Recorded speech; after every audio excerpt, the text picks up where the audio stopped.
Hey everyone, I'm John Lynn, the founder and chief editor at Healthcare IT Today, and we're excited to bring you another series of our interviews with top leaders in health IT. And today's guest is Matt Haberman. He's Chief Technology Officer at Acclara. Welcome, Matt. Oh, thanks so much for having me. Yeah, it's great to have you here. And you know, before we dive into the topic, tell us a little bit about yourself and Acclara. Yeah, so Acclara is one of the leading outsourcing providers for revenue cycle management, and I lead technology at Acclara, so I'm the CTO there. Broadly speaking, I cover or oversee analytics, engineering, application services, and core IT. And then I guess my mission there is to build the next generation platform to drive yield and efficiency for our customers. I love it. That's a really interesting mission. And that's where I want to start. Like, why is finding these RCM automation opportunities really a game changer in healthcare right now? Yeah, I would say a couple different reasons. The first thing is providers are increasingly under financial pressure, especially coming out of COVID. And historically, revenue cycle has been a pretty big line item on health system P&Ls. And I think there's a huge opportunity right now. There's a lot of technology out there that can really help drive efficiency and help providers with their financial performance. Interesting. So what are the revenue cycle use cases that can revolutionize healthcare through automation, that automation can really make an impact? Yeah, I would say there's not one specific use case, but broadly speaking, I think we're going into this era of sort of hyper productivity, and there's a ton of tools out there that we can leverage as technologists to help drive productivity. Things like large language models, whether that be ChatGPT or other algorithms that may be able to sort or prioritize work in a systematic way. I think those things can be a huge game changer.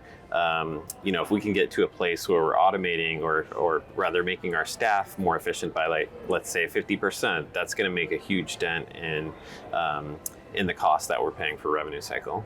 Yeah, and we have to because we can't get enough people. So yeah, that's the challenge right now. We're still grappling with things like remote work and finding the right staff and inflation. So all of those things have come together to create a perfect storm, and it's really pressuring providers and revenue cycle companies like Acclara to really find ways to deploy automation to improve efficiency.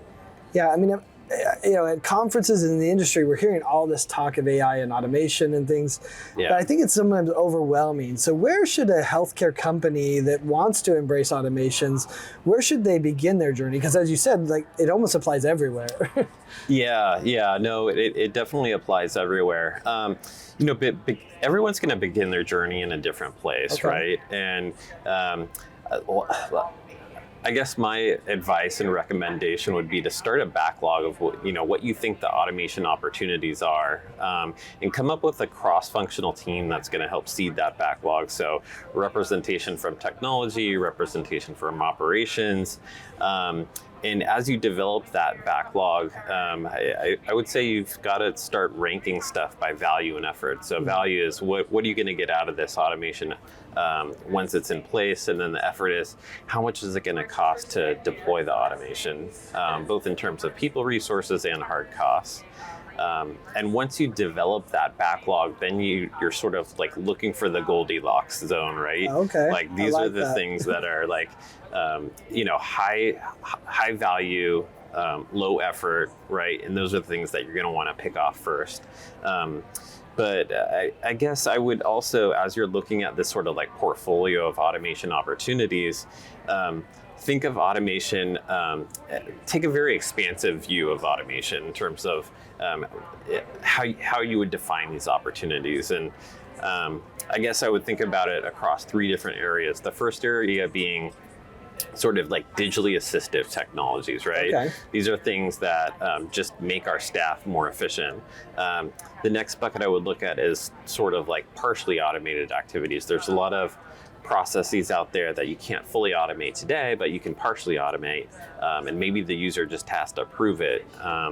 And then there's sort of fully automated tasks, which everyone wants to get to, but there's a much smaller set of use cases in that bucket, but things that the system can just do day in and day out on its own. Yeah, those are some great examples. And And it's interesting talking about the priority. I like the Goldilocks approach, finding the just right, approach and the highest value ones that are going to give the most value.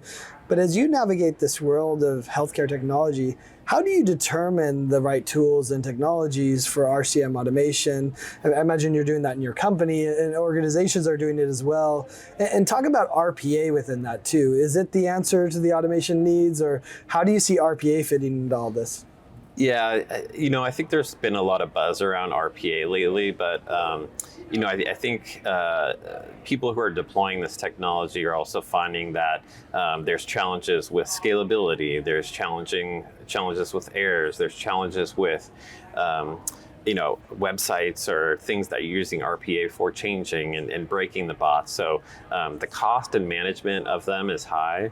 Certainly RPA is going to be part of the solution, right? And some of your options there, technology-wise, are going to be limited by what EHR you're on, for example. Sure. But RPA is a necessary tool in the toolbox, but there's also so much more, right? And I guess I would recommend people who are interested in automation look internally to see what technology skills they already have. Look to your analytics team, look to your engineering team, whether it be SQL or Python or C#. Sure. Start to leverage those skills internally and build from there, and start to put in some automation lighthouse projects and use those technologies and scale up from there. So how do you look at it? What makes a successful project when you work with someone? Acclara works with a lot of organizations on their RCM. How do you measure the impact of these automation projects and the outcomes? What outcomes should a healthcare organization strive for? Yeah. That's a great question. I would say typically we're trying to define our success factors up front, right? Okay. When you build that sort of backlog of all your automation projects, define the success factors at that time. So as you're building the project, you're measuring success too, and you're getting into a sort of rhythm of measuring and building these things out, and you'll get better at it over time.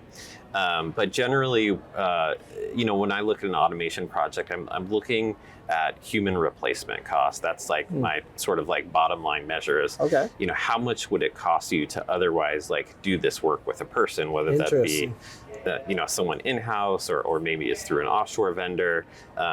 In a lot of cases, not all automation opportunities are worth pursuing, right? And it might be better to just get a person to do it. But that's why we want to do the math up front to make sure that there's the right ROI there.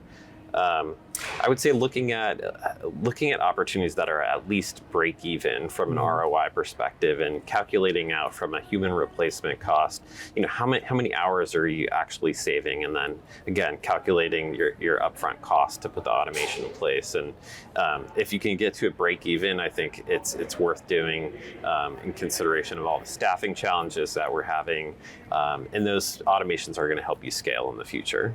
Well, I like it. You're taking a very practical approach to AI, not just chasing some shiny object, it sounds like. Sure. Yeah, exactly. Awesome. Well, where can people go to learn more about Acclara?